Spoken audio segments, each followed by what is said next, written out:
Hello everyone, আসসালামু আলাইকুম। Welcome to another video of side skill video. তো এই ভিডিওটাতে আমরা মূলত স্ক্রিনশট নিয়ে কথা বলবো। আমরা জানি স্ক্রিনশট খুব ইম্পর্ট্যান্ট একটা জিনিস আমাদের জন্য। সাধারণত আমরা যখন পিসি থেকে স্ক্রিনশট নেই, তো এটা বেশ কিছু কারণে নিয়ে থাকি। ইনস্ট্যান্টলি কাউকে কোনো ছবি পাঠানোর জন্য, অথবা কোনো একটা ইম্পর্ট্যান্ট ডকুমেন্ট আমাদের স্টোরেজে কোথাও সেভ করে রাখার জন্য।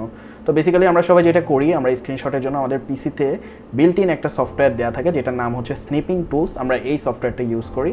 তো এই সফটওয়্যারটা ইউজ করার ক্ষেত্রে আমরা যে কাজটা করি সেটা আমরা আগে একটু দেখবো, দেন আমি বলবো আপনাদেরকে কীভাবে আরও একটা নতুন সফটওয়্যার আছে যেটার মাধ্যমে এই স্নিপিং টুল থেকে আরও সহজে এবং অনেক তাড়াতাড়ি আমরা স্ক্রিনশট নিতে পারবো।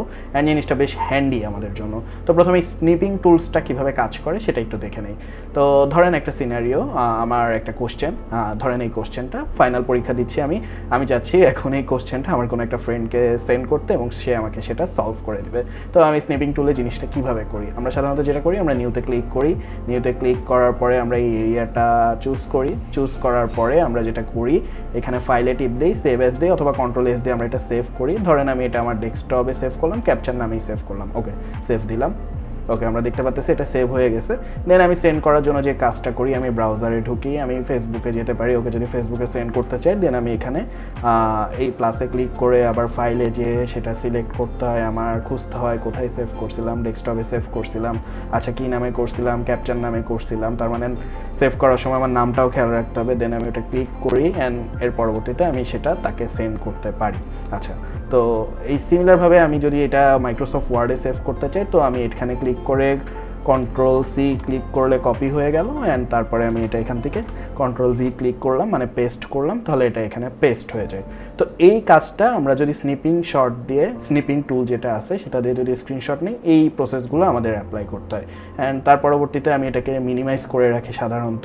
দেন পরবর্তীতে আবার যখন প্রয়োজন হয় আমি এটা ম্যাক্সিমাইজ করি, দেন আবার নিউ দেই এবং সেম প্রসেসে আমরা স্ক্রিনশট নিই। স্টোরেজে এভাবে সেভ করি আর বন্ধুদেরকে সেন্ড করতে হলে এভাবে করি। অ্যান্ড মেল করার ক্ষেত্রেও সেম কাজটা করি। তো স্নিপিং টুলসের আরেকটা নিয়ম আছে, সেটা হচ্ছে একটা শর্টকাট। তো শর্টকাটটার জন্য আমাদের যে কাজটা করতে হয়, আমাদের যে কিবোর্ডে উইন্ডোজ বাটনটা আছে, উইন্ডোজ বাটনটা প্লাস শিফট প্লাস এস, তিনটা বাটন একসাথে ক্লিক করা লাগে। আমি এখন এটা টিপ দিব, উইন্ডোজ শিফট এস। আচ্ছা, এই যে এই স্ক্রিনটা চলে আসলো, একটু ডিম হয়ে গেল স্ক্রিনটা, অ্যান্ড আমাকে এখন সিলেক্ট করতে বলতেছে। তো আমি যখন একটা নির্দিষ্ট এরিয়া সিলেক্ট করি, এই জিনিসটা অটোমেটিক্যালি কপি হয়ে আমার ক্লিপবোর্ডে জমা হয়ে যায় এবং আমি এটাকে পেস্ট করতে পারি। কন্ট্রোল ভি দিলে এটা এখানে পেস্ট হয়ে গেল। এবং সিমিলারভাবে যদি আমি আমার ফ্রেন্ডকে সেন্ড করতে চাই, সেভাবেও আমি এটা সেন্ড করতে পারি। আচ্ছা, তো আমি যদি সেকেন্ড যে অপশনটা আছে এভাবে ইউজ করি স্নিপিং টুলটা, তাহলে প্রথমবারের তুলনায় একটু ইজি হয় এবং একটু তাড়াতাড়ি হয়। কিন্তু তারপরেও আমার দেখা যাচ্ছে যে স্ক্রিনশট নেওয়ার জন্য তিনটা বাটন একসাথে ক্লিক করা লাগে, উইন্ডোজ বাটন, শিফট বাটন আর এস বাটন। সো এটা একটু ঝামেলা। তো আমি এখন যে সফটওয়্যারটা নিয়ে কথা বলবো, মানে যে সফটওয়্যারটার মাধ্যমে এই জিনিসটা আরও ইজিলি করা যায়, সেই সফটওয়্যারটার নাম হচ্ছে লাইটশট। তো আমি একটু করি, কাজটা করে দেখি কীভাবে হয়। তো আমি একটু গুগলে যাব, লাইটশট লিখবো, আমি লিখলাম। আচ্ছা, এই স্ক্রিনটা আসবে, এখান থেকে আমি এই ফার্স্ট লিঙ্কটাতে ক্লিক করব, লাইটশটে ক্লিক করলাম।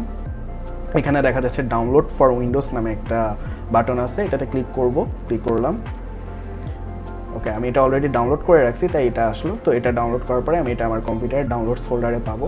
ডাউনলোডস ফোল্ডারে গেলাম, প্রোগ্রামে গেলাম। আচ্ছা, এই যে সফটওয়্যারটা, এটা খুবই হালকা একটা সফটওয়্যার। আমরা দেখতে পাচ্ছি এটা মাত্র 2.65 MB একটা সফটওয়্যার, তার মানে খুবই হালকা, মানে আমাদের কম্পিউটারের ব্যাকগ্রাউন্ডে কোনো ধরনের সমস্যা করবে না। ইয়েস দিলাম। ওকে, এটা ইনস্টল করে ফেলাই, করলাম।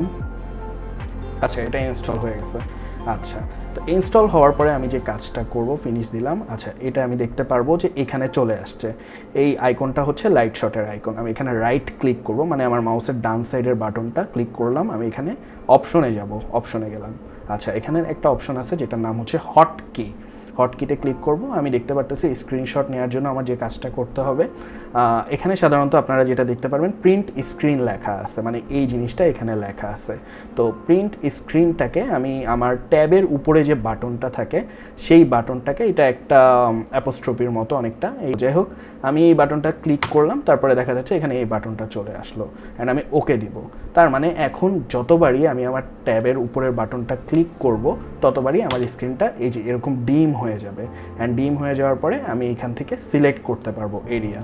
তো আমি যদি এসকেপ টিপ দিই, তাহলে এটা আবার চলে যাবে, মানে এই স্ক্রিনশটটা ক্যান্সেল হয়ে যাবে। আমি এসকেপ টিপ দিলাম। তো যাই হোক, এবার একটু দেখি আমি আমার ফ্রেন্ডকে কোশ্চেন পাঠাইতে হলে কতটা প্যারা নেওয়া লাগে। ওকে, আমার কোশ্চেনটা এটা, যে কোশ্চেনটা আমি পারতেছি না, আমি ট্যাবের উপরে যে বাটনটা আছে স্টপের মতো সেটা ক্লিক করলাম।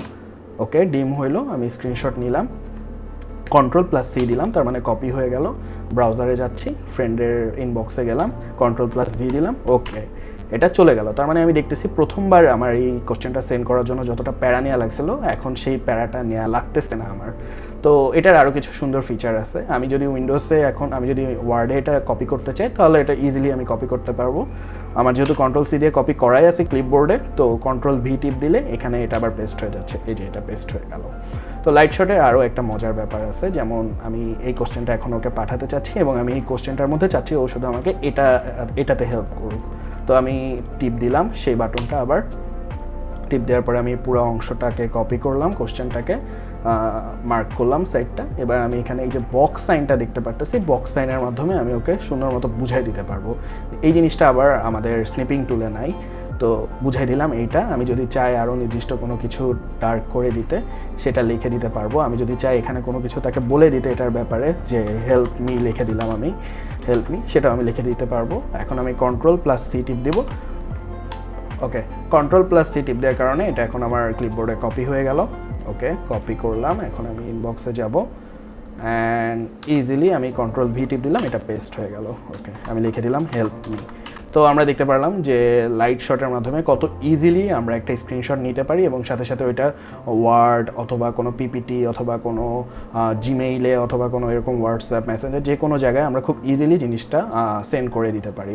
তো বেসিক্যালি আমি এই লাইট শট সফটওয়্যারটা অনেক দিন ধরে ইউজ করতেছি অ্যান্ড এই সফটওয়্যারটা ইউজ করার পরে আমি একদম স্নিপিং টুল ইউজ করা বাদ দিয়ে দিছি, বিকজ এই লাইট শটের মাধ্যমে আমি খুব তাড়াতাড়ি জাস্ট একটা বাটন ক্লিক করার মাধ্যমে আমার স্ক্রিন ডিম হয়ে যায়, আমি সিলেক্ট করি, Ctrl+C দিয়ে কপি করি আর আমার যেখানে ইচ্ছা সেখানে আমি এটা পেস্ট করে দিতে পারি। তো এটা ইউজ করার কারণে আমার স্নিপিং টুলের ইউজটা অনেকাংশে কমে গেছে। থ্যাংক ইউ সবাইকে, আশা করি সবার ভালো লাগবে অ্যান্ড আপনারা ভালো থাকবেন। Thank you.